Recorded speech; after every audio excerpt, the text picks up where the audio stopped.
Dopamine swipe, dopamine swipe. Followers, likes, double tap. Now they control your life. Surprise. We said we weren't going to do an episode this week unless something crazy happened, and, well, unfortunately, something kind of crazy happened. And so we wanted to fit this in to talk about everything that has happened over the past week in Uvalde, and just kind of talk and process about the local impact and what it might mean for Texas over the next 6 months to 10 years. So, we are going to be doing a lot of processing. Things might be a little bit disorganized as we bounce around from topic to topic, but I feel like there is just a lot to talk about.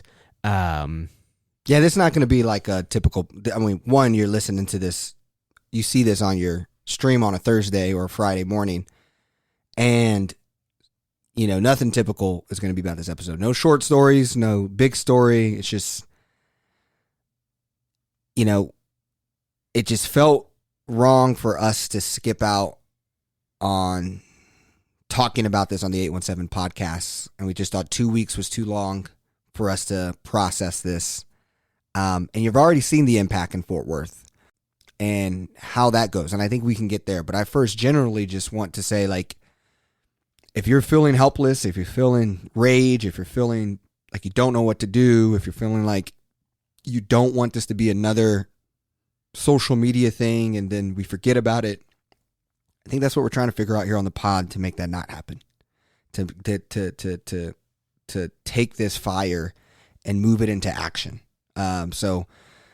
Jimmy, how 19 kids, 2 teachers, massacred by an 18-year-old kid who bought 2 ARs and 300 plus rounds of ammo on a credit card. And started with his grandmother that it seems like he lived with. Yeah. Yeah, I mean, it's just been so much to process. And I mean, really just a lot of frustration. And the frustration obviously goes towards so many of our elected officials in Texas who have just acted like total dumbasses over the last couple of days. And it's just embarrassing to see us blaming this on there being too many doors at the school and cops that area invest 40% of their city budget into just hanging out outside with parents asking for their equipment to go in and do what they should be doing. He couldn't even break down the door that he had locked himself in there. Had to go ask a teacher for a key. Like, what are you there for? And I feel like that's the stuff that's just been swirling around in my head over the last couple of days. Just can't believe that we're here again. Yeah, I was walking my dog this morning, and Meadowbrook Elementary near our house was having a 5th grade graduation. It was outside. There was balloons. Congrats, class of 2022. And the kids who go to Meadowbrook Elementary look a lot like the kids we see in these photos in Uvalde. And I sat there, literally, my dog didn't want to walk. We just sat there and watched, parents outside. And I couldn't, if this would have happened in your neighborhood, my neighborhood, right, any of you listening, if this would have happened in your neighborhood, then your elected politicians come to your community,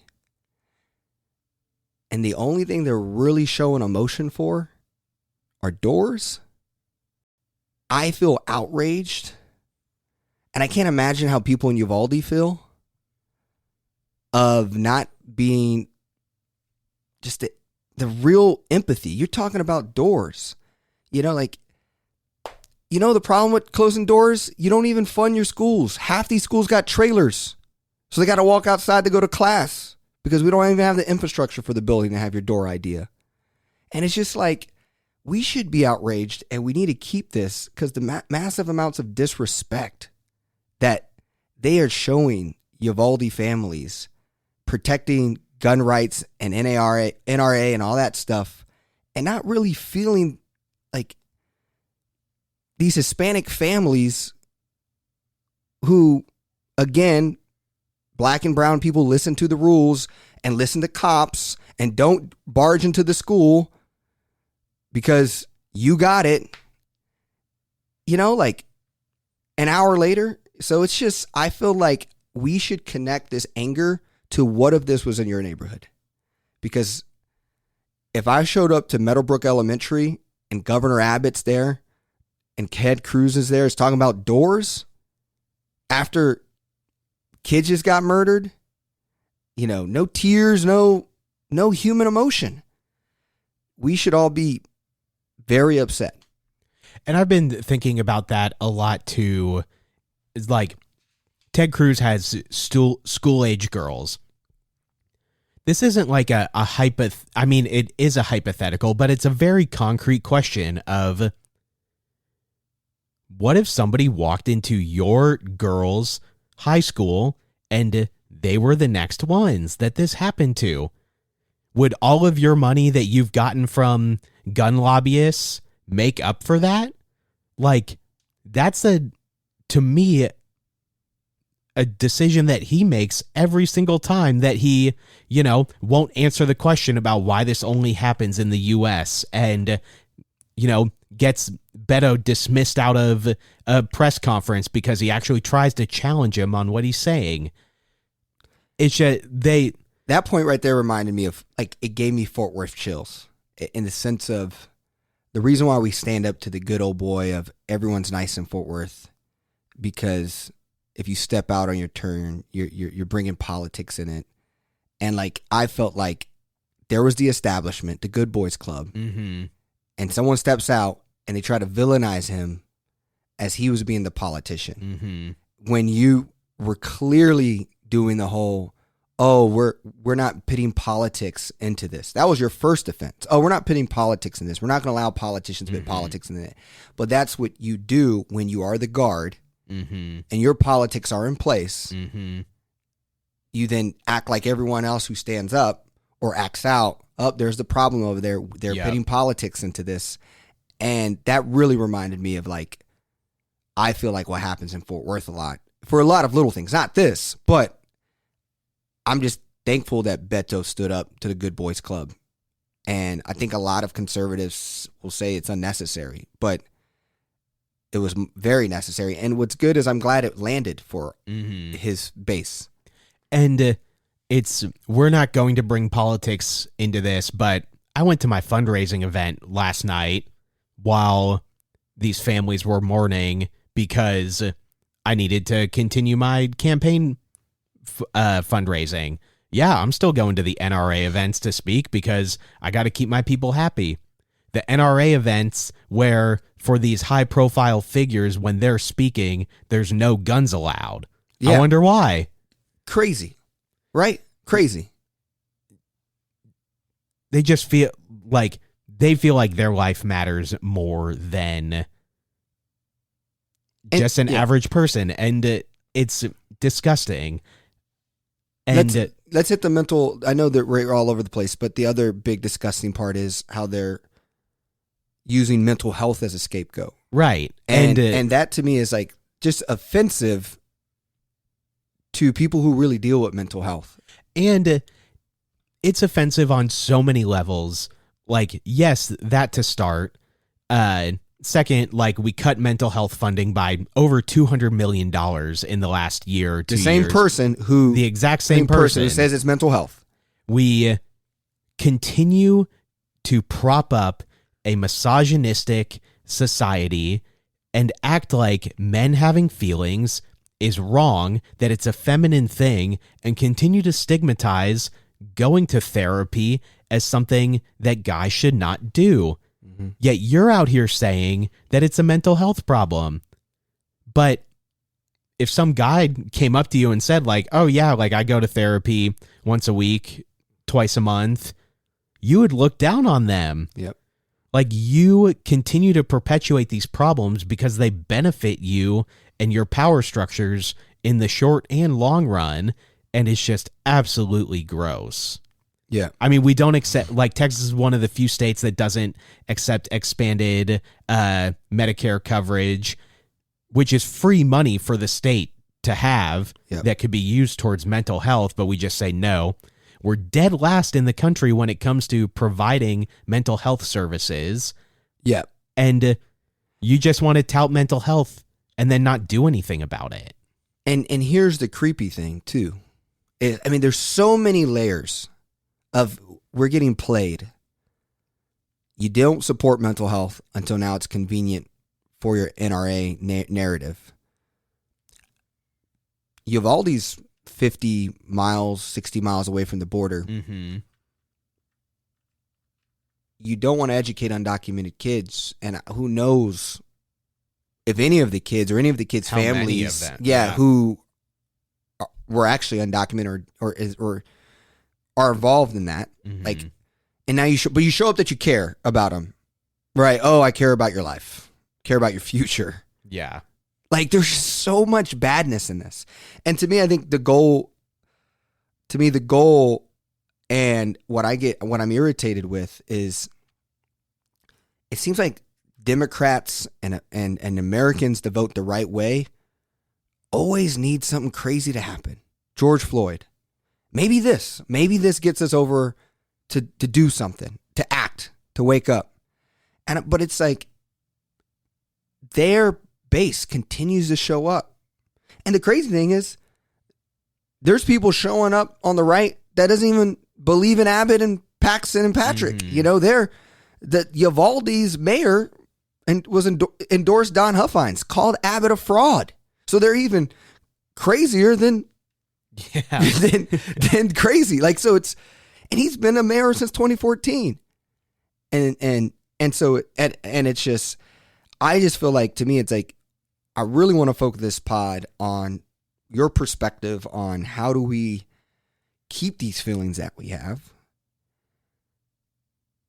to actually get up off our ass and bring people with us. Because I feel like if it doesn't happen now, when does it happen for Texas? Right. And that's I think the other piece of the mental health conversation and there should only be one door to get in the building conversation is that we just come up with these BS reasons to kick the can down the road so that, you know, people forget about it, lose steam about it. You survive the news coverage cycle. And to me, in a primary or in a election year like this, I don't know if you can do that because people are actively going out and voting. Like, we talked about voter fatigue. Like, we voted 5 or 6 times already this year. Yeah. It's crazy. Now we get a break and we get to actually think about who we want representing us. And we're coming out of this primary, these runoffs, 40% of people voted, or 40% of Republican primary voters voted for George P. Bush. Yep. Y'all don't have to go vote for Ken Paxton come November. You don't have to vote for Greg Abbott come November. Yep. We can actually take a look at who represents you on a vast number of issues, who's actually got your best interests at heart, who's actually working towards making Texas a better place, instead of just wearing the badge of Democrat or Republican and voting down the ballot. Yeah, and that's where I will say, and there's already and we'll get to the local ramifications of this here, but why centered Republicans like our mayor and like many of our city officials, there's not much more Democrats can yell, progressives can yell, because we've been yelling. Mm-hmm. We've been saying something has to change. And it eventually, like, to me, that 40-60 shows that you have enough people who want you to say that this is nonsense. Yeah. I mean, I even just say at the floor, because just based off of who won this runoff, let's make the floor, they don't believe the election's rigged. Like, I don't think you can get in trouble, right? I feel like you've had more Republicans come out and say, hey, I just say, I will not endorse a candidate who thinks the presidential election between Biden and Trump was rigged. I will never endorse them. I feel like that's a one step, because how can you protect the Second Amendment if your people don't believe in the constitutional process? Mm-hmm. Like, you can't protect the Second Amendment if democracy is going to fold because you have all these lies. Right. And then, like, I understand that it might be hard to then say universal background checks just because of the phrase and the concept. So to come out and say we have to do that, I can understand how that's a death wish. I can understand how you might not be able to do that. But you guys got to do something. This is on you guys, because here's the thing. Centered Republicans, you're already seeing that you either have to choose to get crazier to win, or you got to find a way to inspire and get hope for people in the center. You're going to have to find a way. I mean, look at what happened to Betsy Price. You lost. What if Maddie Parker gets someone run off and gets endorsed by Mercy Culture? What's she going to do? Right? You're kind of stuck in two places. So eventually you have to bite a bullet. Mm-hmm. So it's to me really up to these, like you said, at least don't vote or write their other people's names in when you do vote. I mean, maybe vote for a center Democrat. Try it on for size. Yeah. Yeah. Yeah. I mean, there's no way that we can continue to look at the way that things are operating and say that's okay. And like, when it comes to universal background checks, that is a vastly popular thing to exist. And like, personally, I don't like guns. I would be great if they didn't exist. I would love to live somewhere where nobody had guns. But like, I understand that where we are in the US, like, that's not a reasonable thing. But I know a lot of very reasonable, rational gun owners who would also say, yeah, it should be harder to get a gun than it should be to get a driver's license or healthcare and literally anything. Like, it's the easiest thing you can possibly do. A beer? Yeah. And especially assault rifles. Like, there is no need for a civilian to have one. And I don't think that's as crazy of a thing to say as like there shouldn't be any guns. So like, how do the people that also believe that we should have universal background checks, that there should be a vetting process for who can own a gun and in what situations it can be carried and used, how do you step up and say, hey, this person doesn't actually represent my beliefs in that, and the result of that is that kids literally get killed daily because of it. Yeah, the pride of you're worried and panicked that you're not going to be able to get the picture with a dead deer holding its antlers that you can brag to your boys, and you think that's what everyone's coming after, so you can't hunt. So now parents have to hold dead pictures of their kid so that you can hold dead pictures of animals showing off their antlers. Right. Like, let's just have a real conversation about this. Like, we're not trying to take away your hunting equipment. And I'm unlike you. I do believe in guns and owning guns. Like, I think it makes sense. I see a lot. I am there for that. But I am also way there from a universal background checks. There's no point for assault rifles. So everyone has their own base, right? Everyone has their opinion there. But we all 89% agree on basic universal background checks on guns purchases. What is your take though on let's hit everyone who probably haven't seen because this is coming out and a lot of the news that we have locally is recent. Let's kind of walk through what happened. You want to talk about just in Fort Worth what has been the ramifications and the wave. Let's talk about like the Tarrant deputy showing AR-15s at an elementary school. Yeah, so Tarrant County Sheriff's Office apologizes for showing AR-15 photos at Fort Worth Elementary School the day after the shooting. Photos of an AR-15 style rifle were shown by a sheriff's deputy to students at a Fort Worth Elementary School Wednesday during a Career Day presentation. The sheriff's office and the school apologized for the incident. Apology not accepted by me. I'm sorry. Yeah. In a photo of the presentation shared with the Star-Telegram, an image of the poster titled "A Liberal's Guide to the Deadly AR-15" is highlighted on Google Images. The poster describes the different components of the rifle. Apparently, the photos were not a planned part of the deputy's presentation, which means that the deputy just decided to put this in there by himself and ad-lib this. Get this person out of his position. He does not have a place in Tarrant County. He does not have a place in power in Tarrant County's, sheriff's office. That's insane. The release said a student asked the deputy what types of firearms his vest protected him from. Deputy did a Google search and several AR-15s were displayed on a large overhead screen.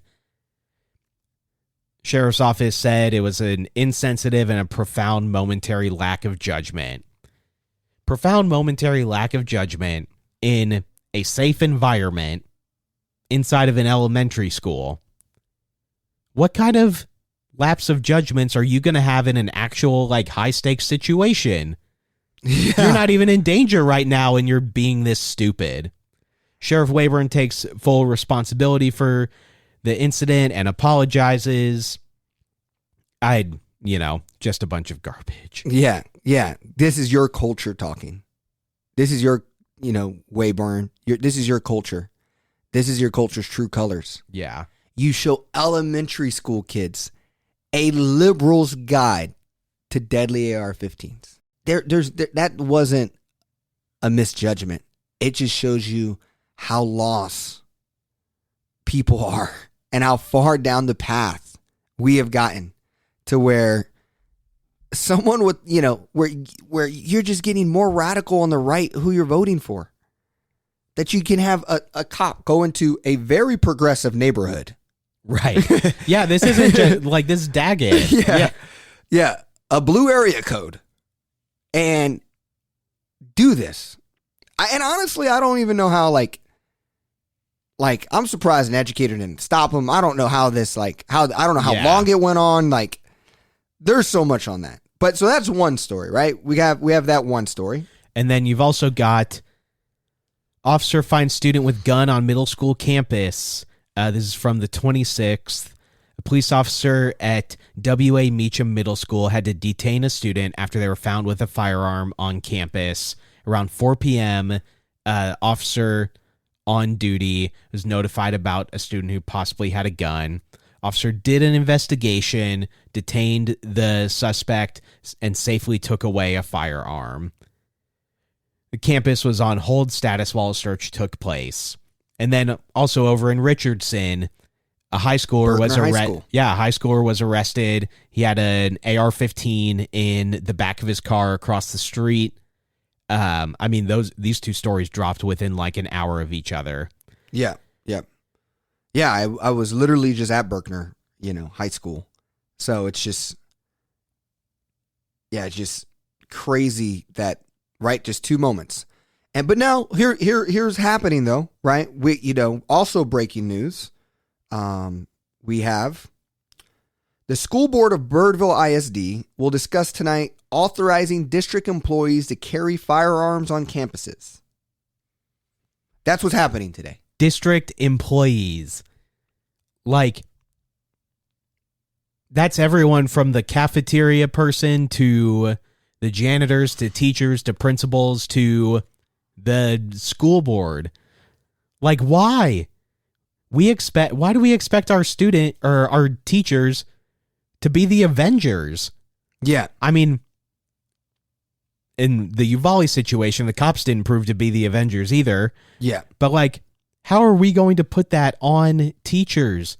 They're already burdened with so much being underfunded and having to put kids through active shooter drills. Yeah.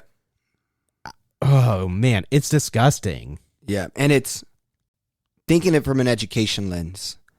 I've been personally upset how negative we've talked about education in our society, in the city of Fort Worth, and in our country. You know, you would imagine after 2 years of being virtual, parents having to be teachers, kids in isolation, that you would imagine the logic there is everyone is celebrating, advocating, and supporting education. Thank God we are back. Man, schools matter. Man, it is so important to our existence. But instead, since the pandemic, all we've done is put schools in the crossfire of politics. We've threatened them. We've tried to dismantle them. We have superintendents resigning. We have teachers leaving at large amounts. We have young people in college having no consideration or need to be a teacher. Because anyone I talk about, they talk shit on teachers, they talk crap on public education, they talk all this stuff. But let's talk about Eva Morales and Irma Garcia, who are public school teachers, 17 years, 3 years, who've lived their entire life being selfless to help kids have futures. And they did that all the way to their final life, try to fight for kids. And we're going to say that public school teachers don't care, don't work hard, are lazy, that oh, it's all bad. Like, if you want to impact Uvalde, think about how you talk about the Evas and the Irmas in your own public school. All right? Like, they need you to volunteer. They need you when you go vote. Make sure that they can provide a safe environment so that Uvalde doesn't happen again. Make sure that they have the other additional services so they don't have to be the Avengers. Right? Like, if it's just, to me, Uvalde is a cherry on top of all the problems around how our society talks about public education, because the far right has taken control of our school board meetings and have brought politics into their schools, where schools are a great place and one of the last places where good things happen, where magic happens, where we instead of me happens, where people meet different people and work with different people. And so, yeah, I'm fighting for the Evas and the Irmas, these public teachers, and there's many like that, who we got to stop the narrative. All right, like, especially Fort Worth ISD is a great example. What superintendent, what leader wants to come in and do our district? Well, if the way we talk about it in Fort Worth, we're not even proud of the district, right? You know, a district that looks a lot like Uvalde's kids, right? But, you know, and we got to start stepping up and protecting our teachers, protecting our education systems, rather than allowing these people to dismantle them. And in talking about protecting our teachers, protecting our students, let's talk about what Mayor Matty Parker had to say for the Star-Telegram. Suggested more could be done to increase the number of schools that have dedicated resource officers. Right now, only high schools and some middle schools have school resource officers, but Parker said that need to be expanded to elementary schools. Suggested retired police officers could augment the Fort Worth Police Department by volunteering to protect schools. Any solution needs to be bipartisan, including discussions about gun control and mental health. I'm like, look, we know that cops aren't the answer. And like, we've seen it, we saw it, we got to see it right in front of us that having officers on campus is not the answer. But if that's what you want to push, like, let's compromise. Let's put universal background checks in place. Let's put mental health checks in place. Let's fund mental health awareness. Like, let's fund therapy for anybody who is willing to sign up for it. And yeah, if you want to put a retired officer on campus that wants to volunteer their time to be there because they care about kids and care about teachers and want to see them protected, like, great, let's do it. But we can't just keep doing nothing, or we can't keep doing what our usual response is, which is, hey, police department, here's another $80 million for this year. Not sure what you're going to do with it because it doesn't change anything, but, you know, here's your $80 million and go have fun with it. Yeah, and this whole, we got to stop calling this position chief resource officer or whatever we're calling this person. Because a resource officer is someone who has food. A resource officer is someone who has transportation. A resource officer is someone who has things that help kids' basic needs so that they can learn and educate. We don't need to call people who have a gun on their belt resource officers. That's not what that is. All right. And, you know, again, I'm not going to be like Ted Cruz and think like there can't be good ideas or ideas we should explore on both sides. Like, hey, you know what? Sure, let's try it. Let's put some old people in schools and let's see what happens. Okay, I'm willing to try it. My fears though, my fears are how they vote. My fears are if you're voting for people who believe the election is rigged, I don't know if you should be able to be protecting black and brown kids and pit, you know, white dominant old man, you know, in front of a school to have the best judgment.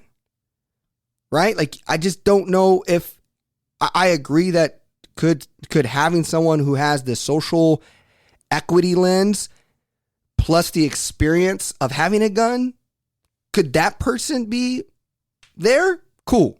But my hunch is that these old officers aren't those people. And like, I don't disagree that like results or things need to be bipartisan. So let's stop electing people who have no interest in doing something. Like, all of these people just throwing up their thoughts and prayers. I saw somebody posted every single one of Ted Cruz's tweets in response to a mass shooting for the past like 6 or 8 years or whatever. Every single one of them down to the same word is exactly the same, except for the location is changed. Like, he's just got a template for my thoughts and prayers, and then we move on. Like, it is well past time for action. Columbine was time for action. Yeah. It is. We are so far past the need for change. So let's start voting for people who actually want to change things and people who actually want to function in a bipartisan environment, which is not who is in office and not who won the primary runoffs this past week in Texas. At least in Georgia, any Trump-backed person lost. In Texas, they all won. And not even just won, they all destroyed their opposition. A man named George P. Bush in Texas literally lost. Got dominated. Yeah. You guys got to do something, because either one, you're going to have to sell your soul and sleep with it and realize that you either got to choose that or you got to do something. Because, and I'm talking Senate Republicans, like you got to, there's 40%, and who knows else who would get excited to vote, because a lot of people just simply don't vote in Texas, right? Only like it was like before the voting day, it was like 2% of Republicans, right? So it's like a lot of people are just giving up, sitting on the sidelines, who want hope, who want change, who want to be a Republican who's fiscally conservative, but also believe in background checks for guns, right? Like, and you're going to have to choose a side, either lose by being a good person or sure, win by losing your conscience and having to sleep with that. So speaking of politics, speaking of people who are trying to make decisions, what's your take on Beto? What should a Democratic Party do? If centered Republicans aren't going to do anything, what can, if anything, Democrats Beto do in this situation? Yeah, I mean, the National Democratic Party is run by a bunch of idiots. 100%. Like, in the hours after the shooting, you had Nancy Pelosi and a couple other high-ranking officials putting their stamp of confidence on A-rated by the NRA Democratic candidates. What? Like, you're out here saying that we need to come out and vote, but you're endorsing and promoting and making calls about people who the NRA thinks are going to work against those exact things. So I don't have much hope in the National Democratic Party. But for Beto, like, Beto is a raw emotional person, and I don't really care what anybody thinks about him getting up in the press conference and challenging these people that never get challenged. Like, they just get to spew bullshit and walk away from it without really being questioned about it. Like, I don't care if you see Beto negatively about that, because I think you're focused on the wrong thing. But I mean, this is served up on a silver platter to him, which it's crazy that it's served up on a silver platter for him winning this election is realistically losing by a couple of points. Yeah. But I think his big question that we've talked about before is, how does he reach that centered Democrat, centered Republican who doesn't typically vote or is a single issue voter? Like, how does he reach them and say, look, I understand that we might differ on this thing, but here's 20 other things that we agree on. Yeah. So why don't we take these 20 other things that encompass 99% of your life and support each other in them and leave out that 1% thing, and we can have a conversation about that later, but that's not the thing you need to be voting on. And so I just think that between the grid and this and the everything going on at the border that Abbott is making up, there is a lot for Beto to have conversations with people about, and I think there's going to be a lot of energy behind him again, because what he did at the press conference is why he gained a national spotlight against Ted Cruz. That's why people were rallying behind him. And so I think that I would be really interested to see how much money his campaign has raised in the last 2 or 3 days. And I guess I'll also caveat with, if you think why are you talking politics about this? We should just be mourning. This is an inherently political thing. Everything in our lives is inherently political. And just saying now is not the time to talk about this is how we don't create change. And so it is the time to talk about it. It is the time to think about, how do you take this and make change out of it? And dismissing that conversation is just not going to get us anywhere. Yeah. Yep. Yeah. Politics had a part. Politics had a part of why this happened. So you have to talk about it. It's the reason he could buy a gun. Yeah, exactly. And no, I think, yeah, Beto, people who listen to this podcast, obviously, you're probably a Democrat. You're probably more progressive than the average Fort Worthian. But what we have to do is we have to, all of us, do a little bit more action. Sign up for a phone banking. Get somebody, a friend who wouldn't vote. Get 2 people to go vote with you.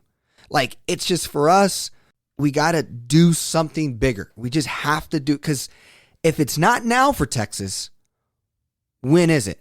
I think that's the thing about right now is calling your senator does not, in this situation, does not do anything. There are plenty of great times to call and voice your opinion to your senator. Your state senator, your national Congress people know about this. And they've already made their choice of where they're going to stand. Ted Cruz and John Cornyn are not changing their minds. So that's not going to work. So what else can we actively do to create meaningful change around this?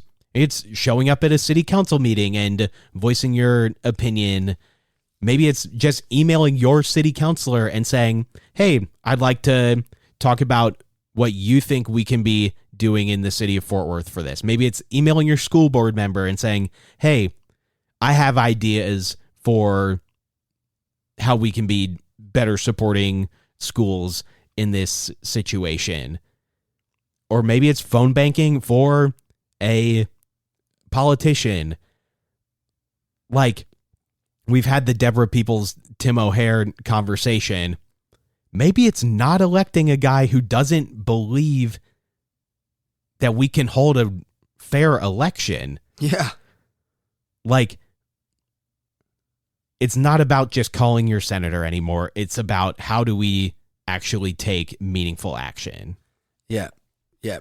And, yeah, and the reason this pod, and I feel like this pod, we tried to be, we're passionate. We're obviously progressive. We try to be sensical, have all shapes. And here's the thing.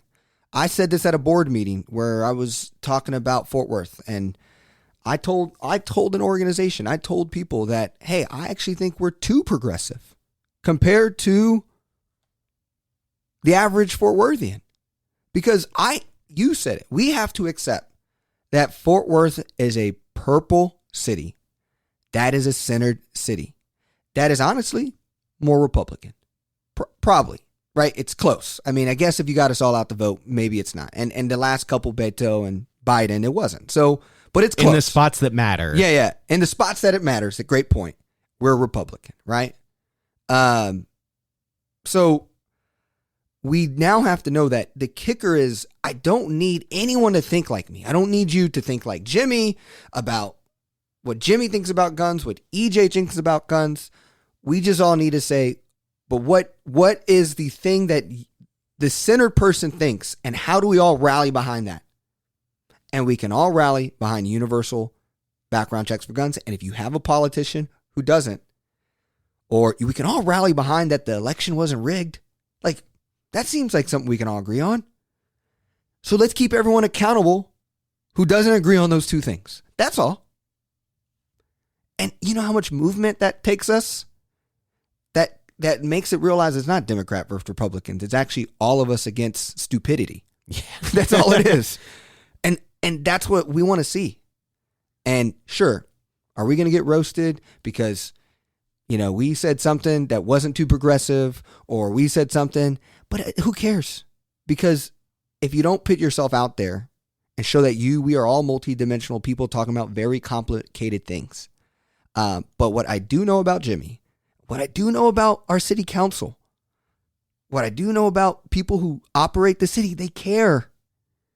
but we still got to be brave. There's none of this behind the scenes being a warrior. Fort Worth has too many of that. It's time to be bold and put your neck out on the line. All right? That's why you're there. And when in 2017 mayoral election, the average age was 66, and the average age of a true Fort Worthian is 34. There's a bunch of room there to grow. There's a bunch of room of people who we can get excited. And yes, you're right, most people don't vote. But it's only been 20 years that social media existed. It's only been a couple years that, we have phones and we are able to be agile and we'll be able to make movements, right? So believe that you can make movements. The way Greta made a movement about climate change, the way George Floyd made a movement about social awakening. Fort Worth, we can make movements. We just got to be able to stand up and think that we can make this change. So that's my call. I know we hit 50 minutes, so you can close us out. Oh, I think that's the perfect note to end on.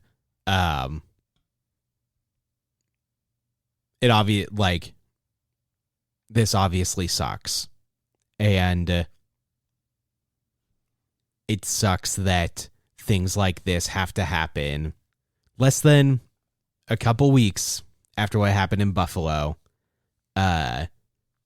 Which that's where my whole family's from. I remember when it happened because I was visiting my parents and I turned to my dad who lived in Buffalo for 30 years and said, hey, there was a shooting. And he's like, oh, I know exactly where that is. I know the people in that neighborhood. It sucks that we have to wait for these types of things to happen to try and create change. But it happened. So we can't just sit here and say, well, it's not time now to do anything about it because we need to let people grieve and mourn. You can do both. And so it's time for us to stop just letting some bogus reading of the Second Amendment to dictate the number of kids that die every year because of gun violence. Yeah.